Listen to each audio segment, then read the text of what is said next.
Kita sekarang bergeser dari Kasunanan ke Mangkunegaran, yang kedua-duanya merupakan pusat kebudayaan khususnya pada karya-karya sastra. Pada serat Tripomo ini juga berisi ajaran, terutama 3 teladan utama tentang olah kanuragan, keprajuritan, dan pengabdian hidup bagi masyarakat kepada pemimpinnya atau pada pusat kekuasaannya.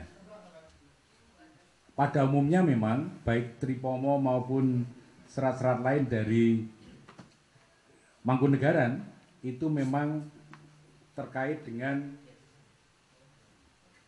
olah kaprajan atau ajaran tentang bagaimana sebagai seorang pemimpin. Oleh karena itu, selain serat Tripomo, saya kira yang sangat terkenal adalah serat Widotomo. Nah, di dalam serat Tripomo ini,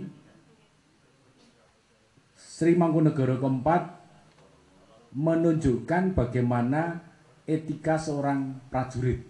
Kalau serat terdahulu tadi, Sinuwun ke-9 itu selain seorang kesatria, pemimpin panglima tertinggi, tetapi juga seorang sastrawan gitu.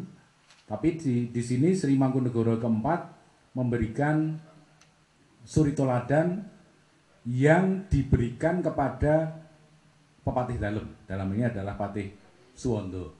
Itulah makna dari serat Tripomo ini. Tri 3 Pomo toladan utama tentang keprajuritan, maka tembang-tembang yang nanti akan dilakukan oleh ibu-ibu Waranggono merawat ini Pak Marsono, saya kira menggambarkan bagaimana Sri Mangkunegara keempat ini bahkan mengabadikan ajaran-ajaran olah keprajuritan oleh Sri Mangkunegara pertama atau Pangeran Sambernyawa.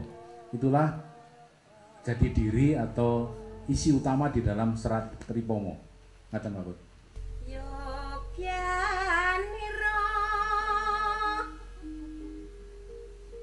kang para prajurit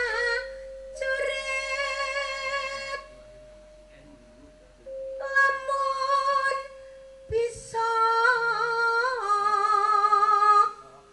sira anulodo tu ing uni caritane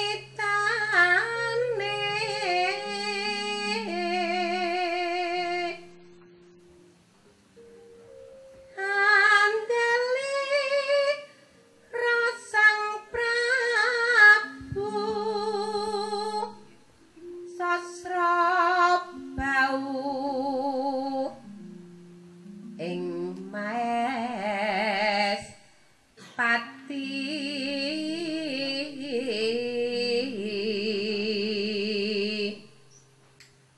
aran Patih Suwondo lelabuhan nipun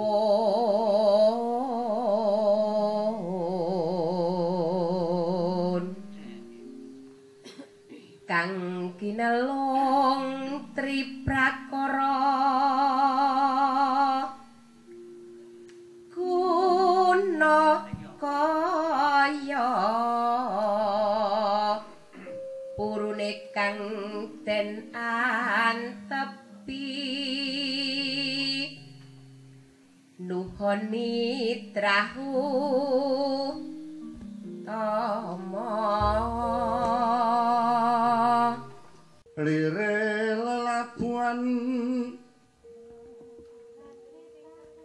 triprakawis kuna bisa sanes kareng karya budi daya mrih unggule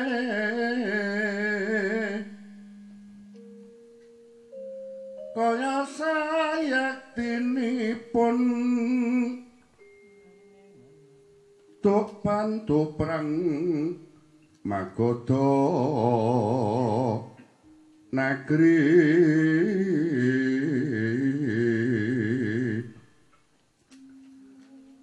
Hamboyong putri Domas kato ratu nipun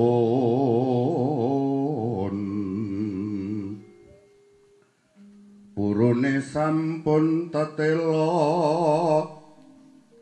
aprang tanding lan didya ngalengka negeri suwanda mati ngrana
sebegitu populernya seolah-olah perjurit di tanah Jawa itu selalu menjadikan Tripomo sebagai bacaan wajib. Ingkang setunggal mbelani negara. Kados Kumbakarna mbelani negara. Menawi Adipati Karna mbelani bebener, mbelani sedulur. Perang harus dulure dhewe korbankan.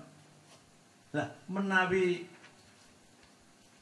Patih Suwanda belani pemimpin, kesetiaan demateng pemimpinipun. Sebab Patih Suwanda menika ampuhipun magila-gila lan pengin nyobi dhateng Sosrobau. Arjuna Sosrobau. Mila sak lebetipun nderekaken kondur Dewi sinten iki kalih dilamarke Magoda Citrawati niku nantang karo Arjuna Sosra. Ayo kita serahke ning nang dalan kene.